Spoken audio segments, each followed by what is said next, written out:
Salam sepak bola. Ya, hari ini kita bahas 3-4 match ya. Kita mulai yang pertama dari Burnley dulu lawan Arsenal. Ya, Burnley lawan Arsenal berbagi angka 1-1. Ya, di sini gue mau soroti bagaimana, ya lu tahu sendiri wasit IPL ya. Ya kalau misalkan kalian tahu apa itu handsball kan, ketika tangan aktif mengenai bola yang hendak ditendang dan pemain itu bertugas untuk menghalau dan tangannya itu bergerak aktif. Nah di sini gue melihat ada dua kejadian ya.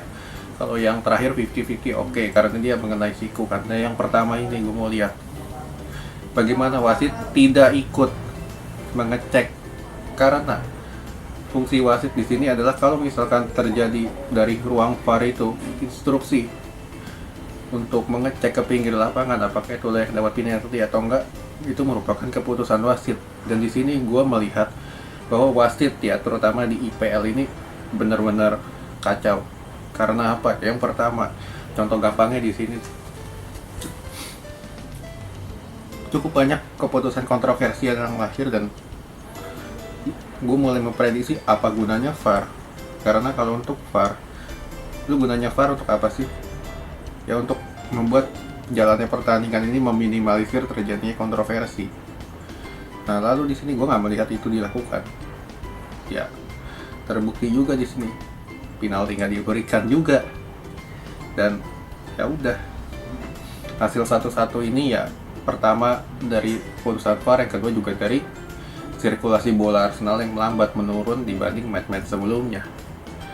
Ya cuman kalau misalkan kalian tanya nih yang golnya Granit Xhaka itu yang Chris Wood ya, itu salah Xhaka atau Leno, ya gue bilang ya salahnya Xhaka 100.000%. Karena apa? Dia nggak melihat pergerakan pemain lawan. Karena lu seharusnya sebagai pemain terakhir yang memegang bola di area pertahanannya sendiri, lu harus melihat 3-4 kali apakah area itu berbahaya atau enggak, dan Saka nggak melakukan itu sehingga lahirlah gol 1-1 ya, dan berbagi angka 1-1 Arsenal kehilangan 2 poin ya. Dan ya lalu kita ke match selanjutnya, ke Osasuna lawan Barcelona. Ya Barcelona menang 2-0 lewat gol Jordi Alba dan Moriba. Ya permainan Barca di sini kembali main 3-5-2 dengan Griezmann dan Messi kali ini di depan. Ya cuman Griezmann di sini gue lihat ya nggak main bagus juga istilahnya. Dia nggak bisa adaptable dengan formasi 3-5-2. Dan terbukti terlihat ya Messi lagi ya, sebagai motor serangan tim di sini. Frenkie De Jong juga agak menurun dan Pedri juga agak menurun. Ya otomatis mau nggak mau Messi lagi turun belakang jemput bola. Ya beruntung juga kendala Barca kan musim ini kembali sama. Ketika mereka berhadapan dengan tim yang melakukan pertahanan ke dalam area pertahanannya sendiri, mereka akan kesulitan. Ya beruntung juga di sini Koeman udah mulai adaptable ya dengan taktik tim-tim yang bermain bertahan gitu. Dia masukin lah si Brad White untuk bisa mancing dari para pemain Osasuna supaya keluar, dan ya alhasil ya Moriba bisa cetak gol. Ya itulah salah satu bagaimana Koeman melakukan perubahan dalam permainan ini. Oke. Lalu kita ke match selanjutnya, ada Juventus ketemu Lazio. Ya Juventus ketemu Lazio, ya gue boleh bisa membaca bagaimana permainan Pirlo ya. Karena di sini fungsi gelandang bukan sebagai pengatur ritme, tapi yang mengatur ritme ini lewat sayapnya dia. Kalau di sini gue melihat dari sisi wingbacknya dari Cuadrado ya, terutama ya dari Cuadrado dan juga dari pemain macam Chiesa kayak gitu. Sedangkan pemain seperti Rabiot, lalu di sini Ramsey segala macam itu lebih kepada box to box dan juga maju sekali untuk bisa membantu penyerangan. Ya selain itu juga gue melihat di sini ya Juve ini memang mental juaranya kuat banget. Lu ketinggalan 1 gol, lu cetak 3 gol. Mereka lakukan dengan gampang loh. Cuman ya kalau misalkan lu melihat cara permainan Juve, ya gue bilang menurun dibanding tahun-tahun sebelumnya, cuman Pirlo ini bisa beradaptasi dengan taktik dia yang baru. Ini taktiknya dia berbeda dengan 2 match sebelumnya ketika mereka bermain imbang di kandang sendiri, dan di sini penguasaan bola nggak lagi melalui 2 gelandangnya tapi melalui sektor sayapnya.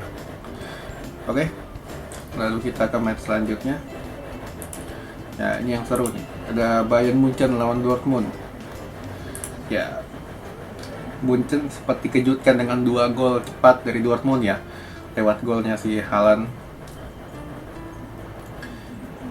Ya, cuman di sini apa namanya?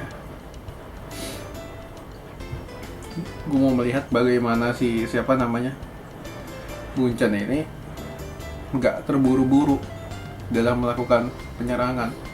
Mereka ketinggalan 2 gol, ya mereka tenang aja, santai, lalu memainkan sirkulasi antar pemain yang cepat antara Sané dengan Koeman, lalu Müller, lalu dengan Kimmich yang ikut membantu serangan. Cuman di sini gue melihat dari sektor wingback, Sule ini benar-benar speednya nggak ada ya. Jadi otomatis ketika Sané masuk ke dalam, Sule nggak bisa ngikutin ya. Itu merupakan salah satu kelemahan Munchen di match ini. Cuman di sini yang gue mau soroti ya, striker kayak Lewandowski itu kan ya dijaga gitu loh. Di sini mereka nggak lakukan oleh pemain Dortmund. Ya lu mau mengharapkan Lewandowski nendangnya ngawur, itu kan nggak mungkin banget. Dan terlihat di sini bagaimana Lewandowski diberikan space hanya sedikit, dia bisa cetak gol. Haaland juga seperti itu. Cuman Dortmund ini mereka cetak 2 gol, mereka bermain bertahan, dan seperti yang gue bilang sebelumnya, Dortmund ini hanya mengandalkan kecepatan, nggak bisa mengandalkan kolektivitas yang mereka punya. Dan kelihatan banget di sini para pemain Dortmund habis cetak 2 gol bertahan. Munchen senang dikasih seperti itu. Mereka tenang aja mengandalkan sirkulasi bola cepat, nggak banyak dribble, dan terbukti ya walaupun ada penurunan Munchen, namun mental juara mereka tetap ada. Oke, sekian dulu.